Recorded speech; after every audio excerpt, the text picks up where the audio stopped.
Welcome to WBCS Guide YouTube channel. Dear aspirants, আমরা পড়তে চলেছি ইংলিশ ভোকাবুলারি সিরিজের ইডিয়মস অ্যান্ড ফ্রেজেস। এই ইডিয়মস অ্যান্ড ফ্রেজেসগুলো কিন্তু প্রত্যেকটা পরীক্ষার জন্য গুরুত্বপূর্ণ। এমন নয় যে এটা এসএসসির জন্য তো বিসিএসসির জন্য নয়, যত ধরনের পরীক্ষা আছে সমস্ত পরীক্ষা থেকে প্রিভিয়াস ইয়ার্স কোয়েশ্চেন্স কিন্তু এখানে তুলেছি। অর্থাৎ রিসেন্টলি যে ট্রেন্ড দেখা গেছে, যে ধরনের ইডিয়মস পরীক্ষাতে বারবার করে আসছে, সেই সমস্ত ইডিয়মসের সমাহার নিয়ে এই ক্লাসের সিরিজ চালু করেছি। এইখানে এক একটা ক্লাসে আমরা 20 করে ইডিয়মস দেখব, মানে এক একটা ক্লাসে 20টি করে ইডিয়মস থাকবে এবং আমরা 1000 ইডিয়মস প্রাইমারিলি কমপ্লিট করব, 1000 ইডিয়মস। ঠিক আছে না? তো চলো আমরা শুরু করি আমাদের আজকের ক্লাস। আর একটা কথা, এই যে ইডিয়মস তোমরা ক্লাসটি দেখছো, এই ক্লাসের যে পিডিএফ, এই ইডিয়মসের পিডিএফ, সেটা কিন্তু তোমাদের টেলিগ্রাম গ্রুপে প্রোভাইড করা হবে। এই ভিডিও ডেসক্রিপশানে দেখবে টেলিগ্রাম গ্রুপে চ্যানেল লিঙ্ক দেওয়া আছে, ওখানে গিয়ে টেলিগ্রাম গ্রুপ জয়েন হয়ে যাবে। এই পিডিএফটা ওখানে দিয়ে দেবো আমি। ওকে, ঠিক আছে, চলো। আমার একটু ঠান্ডা লেগেছে, সো একটু কাশি হচ্ছে। চলো, প্রথম ইডিয়মস দেখতে পাচ্ছ, that is a cock and bull story. দেখো, a cock and bull story মানে হচ্ছে উদ্ভট গল্প। আসলে কি, মনে করো কোনো একটা মানে কোনো এক ব্যক্তি, যদি কোনো এক ব্যক্তি বলতে একটা স্টুডেন্টের কথাই বলি। ধরো কোনো একটা ছাত্র সেই স্কুলে আসতে দেরি করেছে, তখন তাকে যখন তার টিচার যখন জিজ্ঞেস করছে যে why are you late in this class, তখন সে বিভিন্ন ধরনের আজব গুজব গল্প বানাচ্ছে। তার মানে কক অ্যান্ড বুল স্টোরি মানে যে গল্পের কোনো মাথা মুন্ডু নেই। ওকে, বিশেষ করে কোনো এক্সকিউজ দেওয়ার জন্য কেউ বলে, সেটাই হচ্ছে কক অ্যান্ড বুল স্টোরি। তাহলে এখানে অপশান বলছে an important story, no. A long story, no. Short story, no. Option B is the right answer. An imaginary story মানে একটা কাল্পনিক কাহিনী, কাল্পনিক গল্প। ঠিক আছে, এটা অনেকভাবে পরীক্ষা আসতে পারে। যেমন ফ্যান্সিফুল স্টোরি হতে পারে, অ্যান আনবিলিভেবল স্টোরি হতে পারে, অ্যাবসার্ড হতে পারে, ইমপ্রবাবেল স্টোরি হতে পারে। ঠিক আছে না? এগুলোকে মাথায় রাখবে। বা অ্যান ইমপ্লজিবল স্টোরি হতে পারে। ইমপ্লজিবল মানে অবিশ্বাস্য, ইমপ্লজিবল সুন্দর একটি শব্দ। এই শব্দটা মাথায় রেখো, ইমপ্লজিবল। ইমপ্লজিবল ইমপ্লজিবল শব্দটা কিন্তু খুব ভালো পরীক্ষায় আসে, মানে যেটা বিশ্বাস করা যায় না, আনবিলিভেবল। ওকে, নাও আ গ্রিন হর্ন। আ গ্রিন হর্ন, এটার মানে কি? দেখো, গ্রিন মানে হচ্ছে সবুজ, আর সবুজ মানেই হচ্ছে তরতাজা। মনে রাখবে, দেখো ইডিয়মসের মিনিং মনে রাখার জন্য তো লিটারাল কিছু ব্যাপার থাকে, লিটারাল মিনিং দিয়েও আমরা এটাকে মনে রাখতে পারি। কিছু কিছু ইডিয়মস যাদের একদম লিটারাল মিনিং হয়, আবার কিছু কিছু ইডিয়মস যাদের মধ্যে একটুখানি কনসেপ্ট বেসড একটা ইডিয়ম মিনিং চলে আসে। তো এইখানে একটা কনসেপ্ট বেসড মিনিং আসছে। কেমন? দেখো, আ গ্রিন হর্ন। আ গ্রিন হর্ন মানে কি? গ্রিন সবসময় তরতাজা বা নতুনকে রিপ্রেজেন্ট করে, তাই তো? তাহলে আর একবার বলছি, গ্রিন মানে হচ্ছে তরতাজা বা নতুনকে রিপ্রেজেন্ট করে। তাহলে আ গ্রিন হর্ন মানে এমন কেউ যার শিং সবেমাত্র গজিয়েছে, মানে কেউ কোনো একটা ফিল্ডে নতুন। অর্থাৎ আ গ্রিন হর্ন মানে হচ্ছে নিউ কামার। আর যে নিউ কামার হবে তার মধ্যে তো এক্সপেরিয়েন্স থাকবে না, না? যে দীর্ঘদিন ধরে কোনো একটা প্রফেশনে রয়েছে তার এক্সপেরিয়েন্স থাকবে, বাট যে নিউ কামার তার তো এক্সপেরিয়েন্স থাকবে না। So option A is the right answer here, that an inexperienced man or inexperienced person is the meaning of the idiom a green horse, green horn. Okay, clear হলো? Very good. Now at grievance with, এখানে দেখবে কতগুলো word একটুখানি একটার সাথে একটা গায়ে লেগে গেছে, আবার কোনোটা একটু একটু ছাড়া ছাড়া হয়ে গেছে। সো আশা করছি এটা তো আমরা বুঝে নিব, অসুবিধা নেই। দেখো এখানে অ্যাট ভ্যারিয়েন্স উইথ, তো এইখানে অ্যাট ভ্যারিয়েন্স উইথের সাথে দেখো অ্যাট আর ভ্যারিয়েন্স একসাথে যুক্ত হয়ে গেছে, কিন্তু এটা আলাদা হবে, অ্যাট ভ্যারিয়েন্স উইথ হবে। দেখো এই যে ভ্যারিয়েন্স, এটা একটা লিটারাল মিনিং দেবে। যদি তোমরা বলো যে ভ্যারিয়েন্স কথার অর্থ কী, তো তোমরা বলবা যে ভ্যারিয়েন্স কথার অর্থ হচ্ছে অপোজিশন। ভ্যারিয়েন্স কথার অর্থ হচ্ছে কি না, অপোজিশন বা ডিফার করা। কোনো কিছু বৈপরীত্য, বাংলাতে যদি বলতে চাই ভ্যারিয়েন্স মানে বৈপরীত্য। তাহলে এটার একদম লিটারাল মিনিং হচ্ছে যে অ্যাট ভ্যারিয়েন্স উইথ মানে হচ্ছে ইন অপোজিশন, কারো সাথে কারো মতের মিল না হওয়া, ডিসএগ্রিমেন্ট হওয়া। একটা সুন্দর শব্দ আছে এর সাথে মাথায় রাখবে, দ্যাট ইজ ডিসক্রেপ্যান্ট। ডিসক্রেপ্যান্ট, ডিসক্রেপ্যান্ট, ডিসক্রেপ্যান্ট দারুণ একটা শব্দ, এটার সাথে যায়। তাহলে অ্যাট ভ্যারিয়েন্স উইথ মানে কি in opposite, in opposite, clear হলো? বা কোনো কিছু নট ইন অ্যাকর্ড, বা কোনো কিছু কনফ্লিক্টিং, এই অল হচ্ছে এটার মিনিং হবে at grievance, sorry at variance with. চলো next, a snake in the grass. দেখো ঘাসের মধ্যে একটা সাপ লুকিয়ে রয়েছে, এটাকে একটু কনসেপচুয়ালি ভাবার চেষ্টা করো। সাপের মধ্যে ঘাস লুকিয়ে আছে, তার মানে কি? সাপের মধ্যে ঘাস লুকিয়ে থাকার মানে হচ্ছে, আচ্ছা আরেকটা কথা বলি, যখন এই ক্লাসটি দেখছো সঙ্গে সঙ্গে যখন নতুন কোয়েশ্চেন আসছে ভিডিওটাকে পজ করো, ভিডিওটাকে পজ করে নিজেও উত্তরটাকে গেস করো, তারপর এক্সপ্লানেশন শোনো, তাহলে প্র্যাকটিসও হয়ে যাবে, সাথে সাথে এক্সপ্লানেশন হবে। আর এই প্র্যাকটিসের সাথে এক্সপ্লানেশন শুনলে পরে যে না আজীবন কালের জন্য মনে থেকে যাবে, কোনো দিন ভুল হবে না, ক্লিয়ার? তাহলে আর স্নেক ইন দ্য গ্রাস মানে কি, যে লুকানো শত্রু।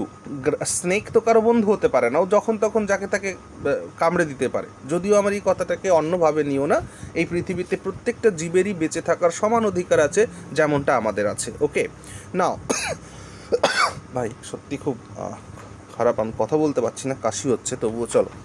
আচ্ছা তাহলে আ স্নেক ইন দ্য গ্রাস মানে কি, লুকানো শত্রু, কোনো জায়গায় একটা হিডেন ডেঞ্জার, হিডেন ডেঞ্জার বলতে পারো, বা কনসিল কোনো একটা ডেঞ্জার বলতে পারো, বা এমন বন্ধু যে বন্ধু মানে বিশ্বাসঘাতক বন্ধু।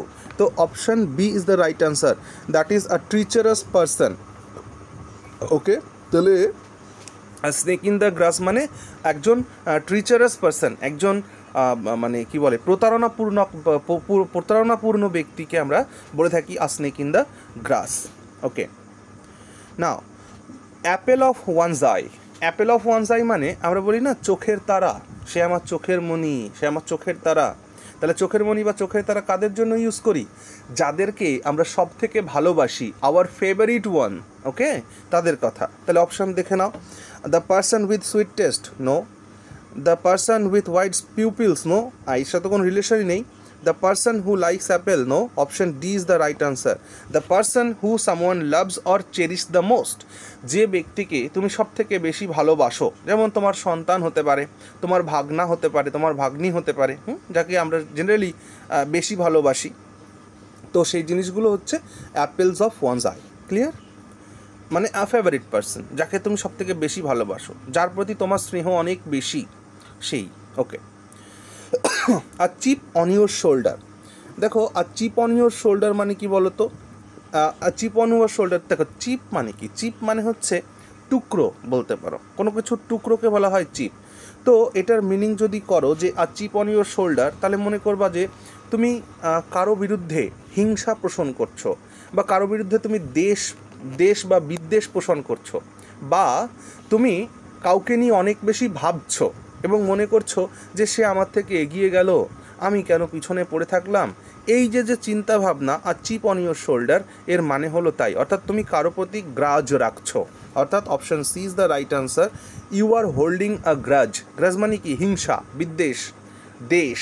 ওকে চল now after one's own heart, এখানে আফটার এরপরে গ্যাপ আছে, স্পেস আছে, তারপর ওয়ান্স আছে, একসাথে জুড়ে গেছে এটা। তাহলে এটা হচ্ছে কি after one's own heart. After one's own heart মানে কি ঠিক আমার হৃদয়ের সাথে সম্পর্কযুক্ত নেক্সট একটা হৃদয়। আবার বলি, আমার হৃদয়ের সাথে সম্পর্কযুক্ত ঠিক পরের হৃদয়টি, তার মানে কি আমার প্রিয় ব্যক্তি, অর্থাৎ আমারও যা চিন্তাভাবনা সেই ব্যক্তিরও যদি সেই চিন্তাভাবনা সেম হয়, আমার যা টেস্ট অপর ব্যক্তিরও সেই টেস্ট যদি হয়, তাহলে সে হচ্ছে আমার আফটার ওয়ান আমার হার্ট। ওকে, তাহলে এখানে অপশান দেখো কোথায় আছে, sharing or having one's taste or views, একদম ঠিক, অপশান এ, আর দূরে যেতে হবে না, option A is the right one. ঠিক আছে, আমার মতাদর্শ, আমার স্বাদ যদি অন্য কারোর মধ্যে পাই, তাহলে সেই হবে, তার উদ্দেশ্যেই বলবো, বা তার জন্যই বলবো যে after one's my heart or after one's own heart. ঠিক আছে না? চলো now a penny for your thoughts, a penny for your thoughts, ঠিক আছে না? এ পেনি মানে কি? পেনি মানে অল্প একটা অ্যামাউন্ট, এ স্মল একটা অ্যামাউন্ট, ঠিক আছে? অর্থাৎ কেউ একটা কিছু ভাবনা চিন্তা করছে, আর তুমি গিয়ে বললে ভাই তোর ভাবনা চিন্তা সামান্য একটু আমায় বল দেখি, তার মানে তুমি জানতে চাইছো যে সে কি ভাবছে। So option A also here is the answer, a way of asking what someone is thinking. কেউ কি ভাবছে সেটাকে জিজ্ঞেস করার একটা পদ্ধতি হচ্ছে এটা বলা যে a penny for your thoughts. Okay, তার মানে a penny for your thoughts মানে you are in the intention that you have to know what anyone is thinking. Okay, very good. So all in a day's work, দেখো all in a day's work মানে কি, আমাদের সারাদিনের যে কাজকর্ম সেটাকে আমরা বলে থাকি all in a day's work। তার মানে even in routine work can find instances of fun, no, someone unusual or difficult accepted as part of someone's normal routine. Yes, option B is the right answer. অর্থাৎ মানে কোনো মোটামুটি ধরো unusual বা কোনো difficult কাজ যেটা একজনের নর্মাল রুটিনেরই একটা অংশ, মানে এটাকে এভাবে মনে রাখবে যে all in a day's work মানে রোজমার্রা কি কাম, তার মানে আমাদের সারা দিনের যে কাজকর্ম থাকে সেগুলোই আর কি। ওকে, চলো। না, এই অপশান ডিটা কিন্তু করবে না, কিন্তু এখানে কি বলা হচ্ছে work all day on a job that you love. না, শুধু ভালোবাসার কাজগুলোকে সারাদিন ধরে করাটা কিন্তু all in a day's work নয়। সারাদিনের কঠিন কাজ, ভালো কাজ, মন্দ কাজ সব মিলিয়ে গোটা কাজটাই হচ্ছে আমার all in a day's work. Okay, চলো। আ সি চেঞ্জ, দেখো সি মানে কি, সি মানে হচ্ছে বিশাল, বিরাট, মেজর।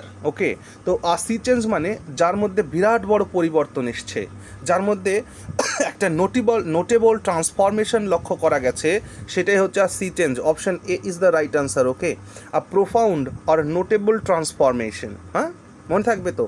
তাহলে তোমার এখানে আর সি চেঞ্জ মানে কি দাঁড়ালো না, এ সি চেঞ্জ মানে হচ্ছে বিরাট পরিবর্তন কারোর মধ্যে, এবং এটাকে কিন্তু পজিটিভ ওয়েতে নেওয়া হয়। ওকে, পজিটিভ ওয়েতে নেওয়া হয়। পজিটিভ ওয়ে মিন্স, দেখো নেগেটিভ ওয়ে আর সি চেঞ্জ মানে কারো চরিত্রের মধ্যে এমন কোনো পরিবর্তন হয়েছে যা তাকে ডিগ্রেড করেছে, যা তাকে ডিগ্রেডেশনের দিকে নিয়ে গেছে, এমনটা নয়। আর সি চেঞ্জ মানে তাকে আপগ্রেডেশন করেছে, কারো চরিত্রের উন্নতি, সেই জন্য আমরা সি চেঞ্জ ইউজ করি। চরিত্রের অবনতির জন্য সি চেঞ্জ ইউজ করি না, এটা একটা পজিটিভলি ইউজড টার্ম। ওকে, ভেরি গুড। চলো next. Now a rainy day, what is the meaning of A rainy day? দেখো বৃষ্টির দিনে, এইভাবে মনে রাখার চেষ্টা করো, বৃষ্টির দিনে সাধারণত যখন প্রচণ্ড পরিমাণে বৃষ্টি চলতে থাকে সারাদিন ধরে, তখন মানুষের হাতে কি কোনো কাজকাম থাকে? কোনো কাজকাম থাকে না। আর যখনই কাজকাম না থাকে, শ্রমিক, মজুর, কৃষক তারা কাজ করতে পারে না, তখন তাদের হাতে টাকা থাকে না। আর যখন মানুষের কাছে টাকা থাকে না, তখন তার কেমন সময় আসে? ব্যাড টাইমস হয়ে যায় না? তার জন্য টাইমটা ডিফিকাল্ট হয়ে যায় না? So option B is the right answer, that is time of difficulty বা ব্যাড টাইমস বা এমন একটা মুহূর্ত যখন তোমার কাছে কোনো টাকা নেই। You are in a situation of penniless condition, অর্থাৎ তোমার কাছে যখন টাকা নেই বা তোমার দিন খারাপ চলছে, সময়টা খারাপ চলছে, তখন সেটার জন্য আমরা ইডিয়ম ইউজ করি, that is a rainy day. আশা করছি ইডিয়মসের জন্য যে গল্পগুলো বলছি তোমাদের ভাল লাগছে। এই ক্লাসগুলো কেমন লাগছে যদি কমেন্ট সেকশনে লিখে জানাও, খুব খুশি হব। আর যদি পারো চ্যানেলটা সাবস্ক্রাইব করো। Okay, thank you. চলো next. At the 11th hour, দেখো অ্যাট দ্য 11th আওয়ার মানে কি? দেখো আমরা যখন আমাদের ঘড়িটাকে দেখি, তখন দেখবে ঘড়ি এইখান থেকে 12 থেকে স্টার্ট হয়, তারপরে 1, তারপরে এখানে থেকে 11, ঠিক আছে? এভাবে সার্কেল কমপ্লিট করতে গেলে তো এখানে তুমি দেখতে পাচ্ছ একটা সার্কেল কমপ্লিট করে একদম লাস্ট পজিশনে যে সংখ্যাটা থাকে দ্যাট ইজ 11, তারপরে তো গিয়ে আবার 12-র সঙ্গে মিশে যাবে। তাহলে 11টা কী হচ্ছে? 11টা হচ্ছে একদম লাস্ট স্টেজ, হ্যাঁ, বা লাস্ট মোমেন্ট। ওকে, তাহলে অ্যাট দ্য 11th আওয়ার মানে হচ্ছে একদম শেষের মুহূর্ত, that is option B, at the last possible moment is called at the 11th hour. Okay, now a red letter day, দেখো আর রেড লেটার ডে যখন অ্যানশিয়েন্ট গ্রিকসরা যখন ক্যালেন্ডার ডিসকভার করেছিল, যখন ক্যালেন্ডার আবিষ্কার করেছিল, তখন তারা তাদের কমিউনিটিতে যদি কোনো গুরুত্বপূর্ণ কাজ হতো, মনে করো রাজার সন্তান হয়েছে বা রাজার রাজ্যাভিষেক হয়েছে বা তাদের ক্ল্যানের মধ্যে কোনো গুরুত্বপূর্ণ একটা ঘটনা ঘটেছে, তারা সেই গুরুত্বপূর্ণ দিনগুলোকে বা মেমোরেবল ডেগুলোকে তারা ব্ল্যাক কালি দিয়ে মার্ক করে রাখতো। কোন কালি দিয়ে মার্ক করে রাখতো? ব্ল্যাক কালি দিয়ে মার্ক করে রাখতো। কিন্তু যীশুখ্রিস্টের জন্মের পরে ইংরেজরা সেই গুরুত্বপূর্ণ দিনগুলোকে, অর্থাৎ যীশুখ্রিস্টের জন্মদিন থেকে শুরু করে তারপর থেকে যত যত গুরুত্বপূর্ণ হ্যাপেনিংস ঘটেছে সেই সমস্ত দিনগুলোকে তারা রেড কালিতে মার্ক করে রাখতো। তোমরা যদি এটা মনে রাখো তাহলে দেখবে যে বাড়িতে ক্যালেন্ডার তোমাদের রয়েছে, সেই ক্যালেন্ডারে দেখবে ছুটির দিনগুলো বা গুরুত্বপূর্ণ দিনগুলো কোন রঙে দেওয়া আছে বলো তো? রেড কালারে দেওয়া আছে। তাহলে আর রেড লেটার ডে মানে কি দাঁড়ালো? একটা গুরুত্বপূর্ণ দিন, একটা মেমোরেবল দিন বা আ ডে অফ ইম্পর্ট্যান্স, একটা স্মরণীয় দিন, তাই না? তাহলে এখানে অপশন কোথায় আছে? অপশন বিতে আছে, a day that is pleasantly noteworthy or memorable. Okay, very good. Now কোনটা গেল? হ্যাঁ, এটা করো। At loggerheads. দেখো, অ্যাট লগার হেডস যখন তুমি পড়ছো তখন এটা মনে রাখো, দেখো লগার হেডস একটা কথা। লগার হেডস মানে কি বলো তো? লগার হেডস মানে হচ্ছে মাথা মোটা ব্যক্তি। আমরা বলি না এই মাথা মোটা, তো মাথা মোটা ব্যক্তি মানে কি? বোকা, যে গবেট, তাই না? যে হাবাগোব একজন ব্যক্তি, তাকে লগার হেডস বলা হয়। তাহলে এটা লিটারাল মিনিং করো, লিটারালের সাথে কনসেপ্টটাকেও ইউজ করো যে অ্যাট লগার হেডস মানে কি? তুমি ডিল করছো এমন একটা ব্যক্তির সাথে যে হলো মাথা মোটা বা বোকা, যার কোনো নিজের কোনো স্থূল বুদ্ধি, যার কোনো পার্সোনাল বুদ্ধি নেই, অন্যের বুদ্ধিতে প্রভাবিত হয়। তাহলে option B use with the answer, in conflict with someone. তাহলে তুমি তার সাথে বিবাদে জড়াবে। একটা মাথামোটাকে তুমি যদি ভালো কথাও বলো তাহলে সে দেখবো উল্টোভাবে রিয়াকশন করবে। তাহলে অ্যাট লগার হেডস মনে থাকবে মাথামোটার সাথে যখন তুমি কোনো ডিল করবে তখন তোমার তার সাথে কনফ্লিক্ট হবেই। বুঝতে পারছো বিষয়টা? ওকে, চলো। A wild goose chase. A wild goose chase মানে কি? আ ওয়াইল্ড গুজ চেজ মানে হচ্ছে যে দেখো বন্য হাঁস, সেই বুনো হাঁসের পেছনে তুমি ছুটছো। এখন এই বুনো হাঁস ধরা তো আর তোমার পক্ষে সম্ভব নয়। যেগুলো বাড়িতে ডোমেস্টিক, যাদের পোষ মানিয়েছো তুমি, তাদেরকে তুমি ধরতে পারো, বাট বুনো হাঁস তাদের তুমি ধরতেই পারবে না। তারা অনেক বেশি স্ফূর্তিবান হবে এবং তাদের ধরা সম্ভব নয়। তাই একটা বুনো হাঁসেরকে যখন তুমি চেজ করছো, চেজ মানে কি? চেজ মানে তাড়া করা, চেজ মানে তাড়া করা বা পিছু নেওয়া। তাহলে সেই ক্ষেত্রে একটা বুনো হাঁসের পিছু নেওয়া বা বুনো হাঁসকে তাড়া করা, এর মাধ্যমে তোমার যে কষ্টটা হচ্ছে সেটা একদমই আনপ্রফিটেবল। তার মানে ওয়াইল্ড গুজ চেস মানে হচ্ছে আ ফিউটাইল সার্চ বা আ ইউজলেস সার্চ, বা বলতে পারো যে আনপ্রফিটেবল অ্যাডভেঞ্চার, যে অ্যাডভেঞ্চার করে তোমার কোনো প্রফিটই হবে না। ওকে, মানে বা এরম করতে পারো যে কাজের মাধ্যমে, হ্যাঁ, an act by which you have lost your money and time, যার মাধ্যমে তুমি তোমার টাকা বা সময় দুটোইকে নষ্ট করছো, সেটাই হচ্ছে a wild goose chase. So the option is option C, useless search. Yes, useless search, option C. ঠিক আছে, চলো next. That is a moot point. দেখো, আ মুট পয়েন্ট মানে কি? আ মুট পয়েন্ট মানে কি? দেখো, এখান থেকে লিটারাল মিনিং করতে পারবে। লিটারাল মিনিং, মুট মানে কি? মুট, এই মুট কথাটার অর্থই হচ্ছে যে কোনো ডিসপিউট, ঠিক আছে, কোনো ডিসপিউট বা কোনো ডিসএগ্রিমেন্ট, ঠিক আছে, কোনো ডিবেট। তাহলে ডিসপিউট মানে, মুট মানে কি? মুট মানে হচ্ছে তর্ক বিতর্ক বা বিবাদ, তর্ক বিতর্ক বা বিবাদ বা এটাকে তুমি বলতে পারো তর্ক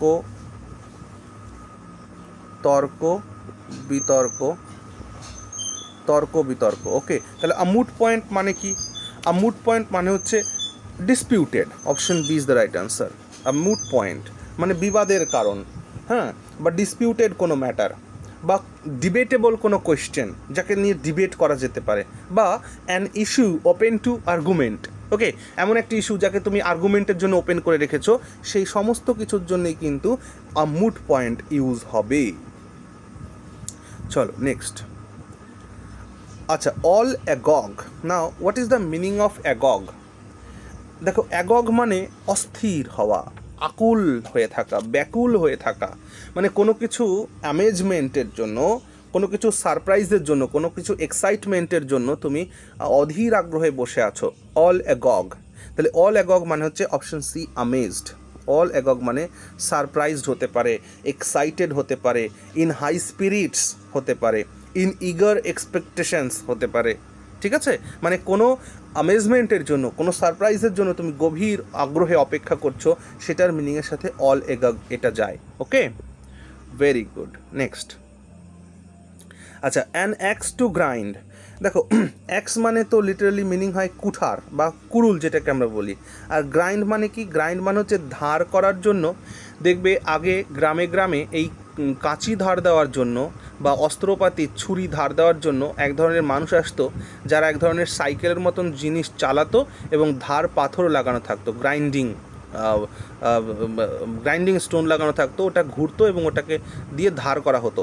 তো ওইটাকে বলা হয় গ্রাইন্ড, ঘষে ধার করা। তাহলে অ্যান অ্যাক্স টু গ্রাইন্ড, তার মানে তোমার কাছে একটা গ্রাইন্ড রয়েছে, একটা অ্যাক্স রয়েছে, সেটাকে গ্রাইন্ড করতে হবে, সেটাকে ধার করতে হবে, ঘষতে হবে। এর মানে কি? To act bravely, no. To act like a fool, no. To take risk, no. Option C, to have a selfish motive. তোমার নিজের মধ্যে কোনো একটা মোটিভ রয়েছে, সেটা তুমি পারফর্ম করতে চাও। হ্যাঁ, অর্থাৎ কুরুল ধার দিচ্ছ নিজের মনে মনে। অর্থাৎ টু হ্যাভ আ গ্রিভেন্সও হতে পারে এখানে। To have a personal selfish reasons to do or say something. তোমার ব্যক্তিগত কোনো ইচ্ছা রয়েছে বা সেলফিশনেস রয়েছে কোনো একটা কাজ পারফর্ম করার জন্য, সেটার জন্য এই an axe to grind use করা হয়, মানে to have a selfish motive. Okay, চলো next. A drop in a bucket. দেখো, এক বালতিতে এক ফোঁটা জল, এটার মানে কি দাঁড়ালো? এক বালতিতে এক ফোঁটা জলের মানে দাঁড়ালো খুবই সামান্য, খুবই সামান্য। That is option D, a very insignificant amount. A very insignificant amount is a drop in a bucket. Okay, very good. Now আজকের last idiom, that is a dark horse. দেখো, ডার্ক হর্স কাদের বলে জানো? যখন ঘোড়দৌড় হয়, মানে ঘোড়ার যখন হর্স রেস হয়, যখন সেই হর্স রেসে যারা বেটিং করে, যারা গ্যাম্বলিং করে, তারা কিন্তু সবাই জানে যে কোন ঘোড়াটার স্ট্রেংথ কেমন, কোন ঘোড়াটা কেমন পারফরমেন্স করবে, ঠিক তো? কিন্তু এই ডার্ক হর্স ওই গ্যাম্বলিংয়ের মাঠে ইউজ হয়, অর্থাৎ যে ঘোড়াটি নতুন মাঠে এসছে, নতুন, কেউ জানেই না ওই ঘোড়া সম্পর্কে, আগে ওই ঘোড়ার রেস কখনো তারা দেখেনি, সে জিতবে কি না হারবে এটা কেউ জানে না, অথচ এমন একটা নবাগত ব্যক্তি বা এমন একটা নবাগত লোক যার মধ্যে হিডেন ট্যালেন্ট রয়েছে, যার মধ্যে হিডেন স্কিলস রয়েছে এবং সে সাকসেসফুল হয়েছে, আনএক্সপেক্টেড একটা সিচুয়েশন। তাহলে অপশান দেখো, a wild animal, no. A black horse, no. আচ্ছা, an unknown entry, yes, option C is the right answer. An unknown entry. An unknown entry মানে কি? অ্যান আননোন এন্ট্রি মানে যার নতুন আগমন ঘটেছে, কেউ জানতোই না যে এসে উপস্থিত হবে। ওকে, তার মানে কারোর মধ্যে হিডেন ট্যালেন্ট রয়েছে, কারোর মধ্যে হিডেন স্কিলস রয়েছে, সে সেইটা দিয়ে সবাইকে তাক লাগিয়ে দিচ্ছে তার পারফরমেন্সের মাধ্যমে। বা নতুন কেউ একজন এসে উপস্থিত হয়েছে কোনো খেলার ময়দানে, কেউ তার সম্পর্কে জানেই না, তার জন্য ইউজ করা হয় আর ডার্ক হর্স। ওকে, আশা করছি ক্লাসটি তোমাদের ভালো লেগেছে। ঠিক আছে, থ্যাংক ইউ, ভালো থেকো সবাই।